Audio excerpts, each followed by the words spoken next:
Do you guys want a Yahoo? Yeah, please. This one was sent in by Hannah Troxel. Thank you, Hannah. It's Yahoo Answers user Aymen, Aymen. Aymen asks, if I want to make a spa, what will really put it over the top, and how can I beat other competitors? Sorry, one more time? If I want to make a spa, what will really put it over the top, and how can I beat other competitors? You go to the spa, maybe you're getting a rub or oils applied to you, or some sort of exfoliating treatment, or maybe you're in a mud situation for a while. That's all standard operating procedure. This person wants to take their spa over the top and beat the shit out of their competitors, and Travis has it. I've stalled for long enough. Go, Travis. I've got it. Thank you. Every other spa, right? Every other spa. Thank you. Pampers. Pampers you, right? They treat you like a little baby who needs a good rub down. Oh, you need facial and wrap, right? Not this spa.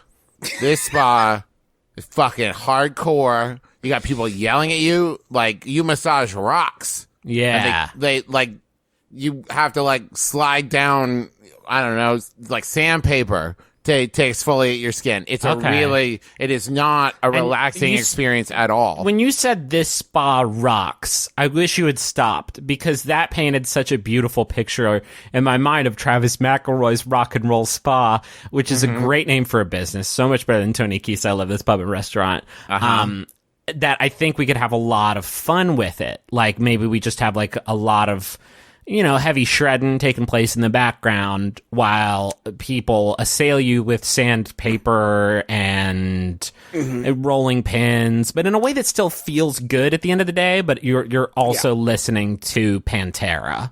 Here's what we're going to call it. We're going to call it Dick's Last Spa and Resort. And it's going to be... That's very good, by the way. Take a moment to let it sink in, because it's, like, really good.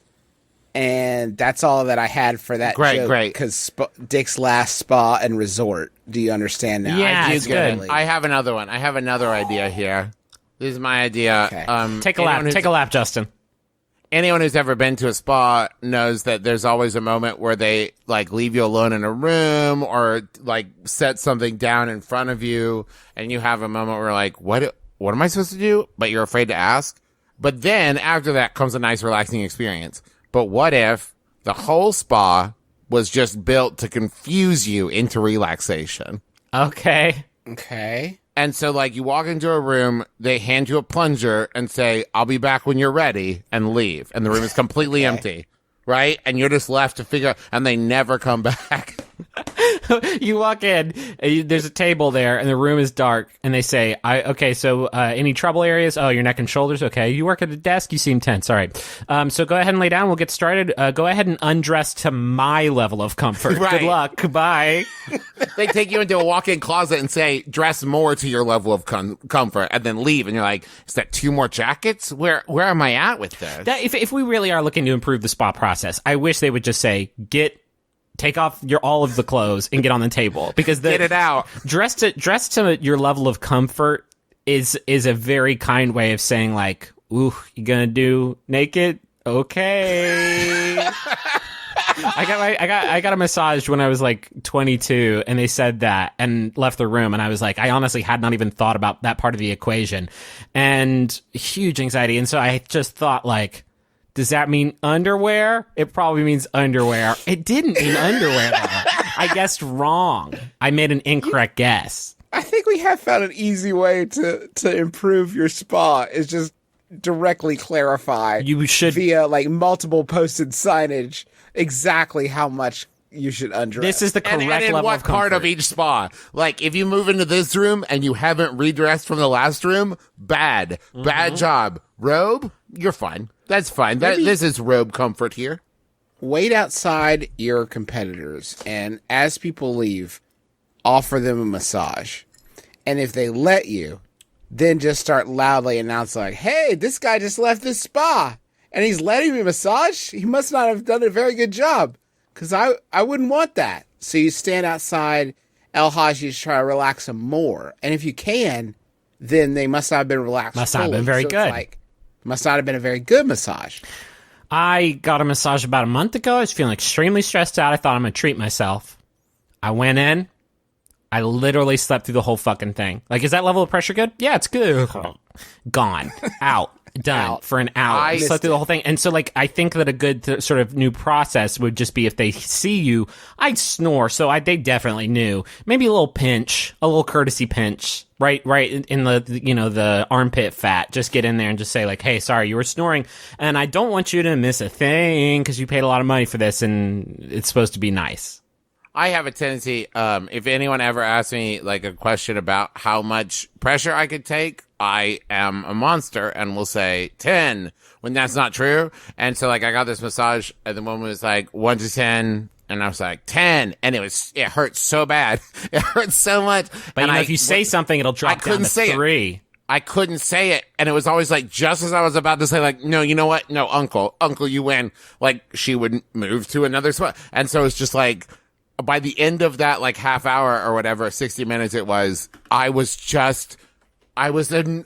whole body was a knot. I walked out of there like a fucking pretzel because I was so stressed out from my massage because I was, too terrible a person to say, like, oh, actually, let's go to, like, the 6. Like, which I say now to you. Yeah. And it's like the most normal thing. Speaking of anxiety, I got a couples massage with my wife one time, years ago before we had children.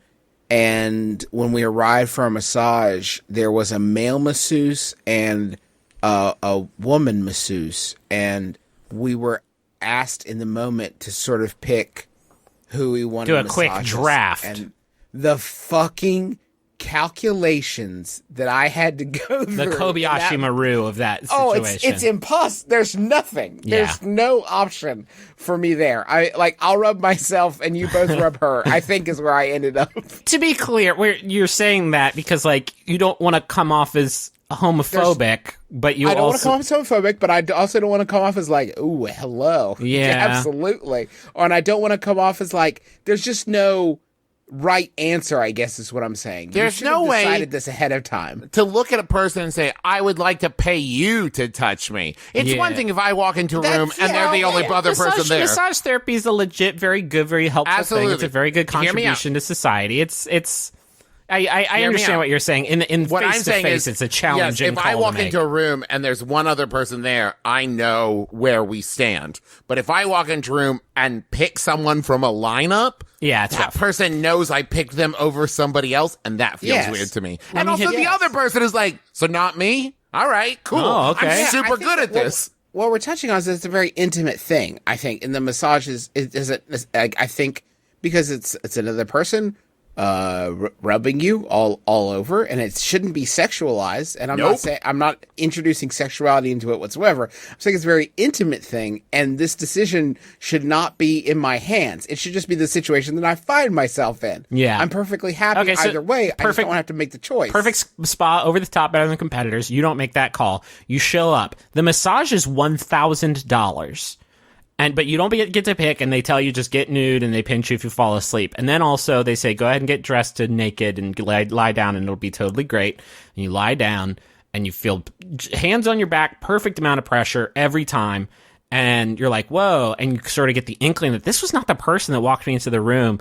And then you feel sort of somebody leaning down close to you, and then you hear, let me sail, let the Orinoco flow. And it is Inya. They just have Inya to do it. And you get the live performance right there. It's not coming through any sort of loudspeaker situation. It's really her, and it's only time, and it's right there. And that's why it's $1,000. Okay, here's the same thing. Pinch the dress signs, but the massage is $100,000. Oh God. And when you walk in, the first thing you do is they take a snip of your hair, and that's 3 months before. And then when you walk in, you lay down on the table and you feel hands that are strong but familiar, and you look up, it's you. They've cloned you and to give you into a sort of massage drone. The year is 2178. Yeah. And they've cloned you. And you start to say, like, I'm tense, and they're like, I know. I was tense there too 3 months ago. I remember now this that intention. is going. I'm going to go ahead and say this is a great premise for a sci-fi novel, but at the end of that session, you do have to murder them with your own hands because there can't be two of you walking around. Or there's going to be a There's going to be a lot. There's going to be a lot of pivots is what I was going to say. Is there's going to be oh, well, no, I am Justin and I am Justin and I paid $100,000 for the massage. I'm going to go listen to the most beautiful classical music composition. Okay, so you're the drone then, right? Okay. I'm not going to go listen to the most beautiful Chopin piece. I will go listen to Jimmy Buffett is his name, and I love him and all of his songs. Jimmy Buffett, Island music. I love Jamie Buffett. You're the drone then, and where's Justin's body? Ah, shoot. We got another one. So you're just going to drive? You're just going to drive yourself home? Yes, I have eaten the keys, and I am prepared to operate a motor. I'm prepared to interface with the Tacoma. All right, so you're the drone then. Oh, all right. And you murdered them. Somebody call in the fucking rub runner because we got ourselves another one. Nice. I think the most relaxing thing you could do in a massage is like the person comes in and like they ask you how much and you're like, it's perfectly rude. It's fine. It's fine. Then during the massage, you lean down and you say, it's $100,000 and you feel them tense up. And then 30 seconds later you say, but I'm going to give you a discount. It's going to be $20. That would be the most relaxing moment of my life to suddenly find out. Yeah, right. Like I can't afford that. I can't afford that. I'm walking on sunshine. It's not just that. You say it's $100,000 and you instantly see where all the knots are when their body tenses up. That's where you carry very good. And it's in you telling you. So like it's not the worst way to find out that you are now completely financially destitute. Folks, that is going to do it for us this week. Thank you so much. I hope we didn't stigmatize massage in any way. I can't stress enough. I love it. And I wasn't trying to say it's weird and sexual. I'm saying it is wonderful. I just don't I never liked being the captain of a team in sports either. To say you, but not you, but you. I don't it's an intimate thing. I think when you struggle with anxiety and just talking to somebody, then this introduces a few sort of things that are a little bit challenging to get to deal with, but it's good. It's good. If you have any fun stories in your massage therapist, or we got anything wrong, or you just want to share, I would love to start checking out on massage therapy more regularly because I think it's fascinating.